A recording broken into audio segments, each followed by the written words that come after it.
చూసారా ఎలా వచ్చింది పొడి పొడిలాడుతూ ఇలా వచ్చింది. ఈ జీరా రైస్కి combination sprouts butter masala curry. చాలా బాగుందండి, సూపర్ ఉంది. హాయ్ ఫ్రెండ్స్, ఈరోజు నేను స్ప్రౌట్స్ కర్రీ చేయబోతున్నాను. దానికి కావాల్సినవి అన్ని స్ప్రౌట్స్ కొన్ని వేసి నానబెట్టుకున్నాను. నిన్న మార్నింగ్ నానబెట్టాను, నైట్కి మొత్తం మొలకలు వచ్చేసాయి. నీళ్ళు ఇవన్నీ మునిగే వరకు నీళ్ళు పోయాలి. కొంచెం 3 పోసాను నేను. కొంచెము కారము వేసి ఒక 2 టమాటాలు వేసేసి బాయిల్ చేసుకోవాలి 3 విజిల్స్ వచ్చే వరకు. బటర్ వేస్తున్నా.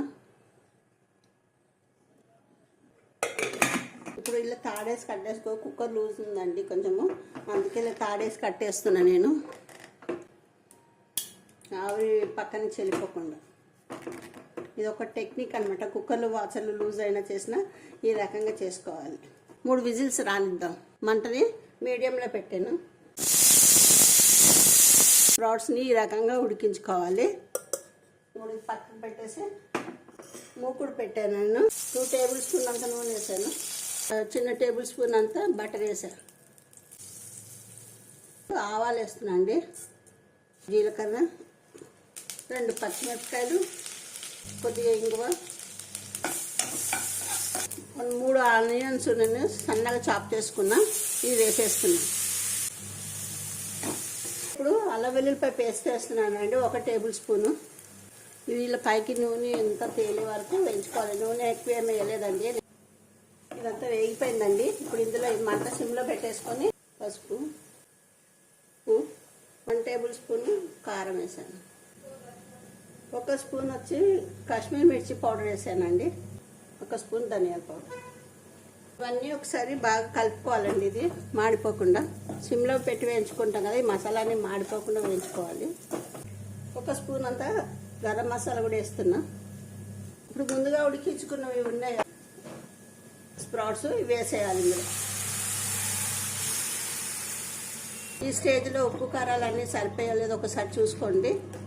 పక్కన స్టవ్ మీద నేను కొంచెం వేడి నీళ్ళు పెట్టుకున్నాను. మీకు తగినంత గ్రేవీ కోసమని, మీకు ఎన్ని వాటర్ పడతాయో కూరలో గ్రేవీ కావాలో అంత గ్రేవీ వేసుకోవాలి.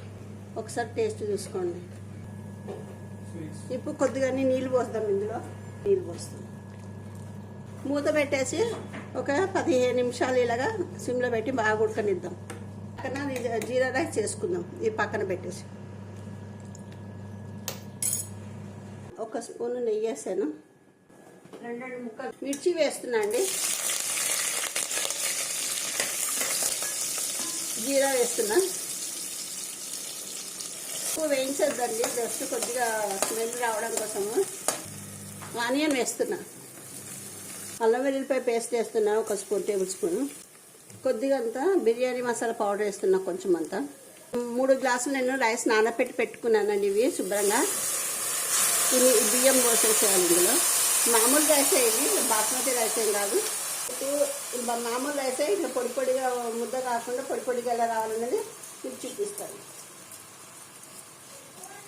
ఇప్పుడు 3 గ్లాసులు నేను రైస్ పెట్టాను కదా, 7 గ్లాసులు వాటర్ తీసుకోవాలండి. ఆల్రెడీ మనం కడిగి పెట్టుకున్నప్పుడు నీళ్ళు ఉంటాయి, నానిన నీళ్ళు, ఆ నీళ్ళు ఈ ప్లస్ 7 గ్లాసులు నీళ్ళు వాటర్ సరిపోతుంది. 2 విజిల్స్ వచ్చాక 3వ విజిల్ సిమ్లో పెట్టి ఆరిపోయాలి. ఒక 3 నిమిషాలు అయ్యాక ఆరిపోయాలి.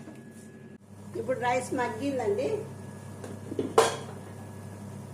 చూసారా ఎలా వచ్చింది పొడి పొడిలాడుతూ. ఇలా వచ్చింది రైస్. జీరా రైస్ అండి ఇది. మామూలు ప్లెయిన్ రైస్, మామూలు బియ్యమే, బాస్మతి రైస్ కాదు. అయినా కూడా మీరు ఇలా చేసుకోవచ్చు అన్నమాట పొడి పొడిగా.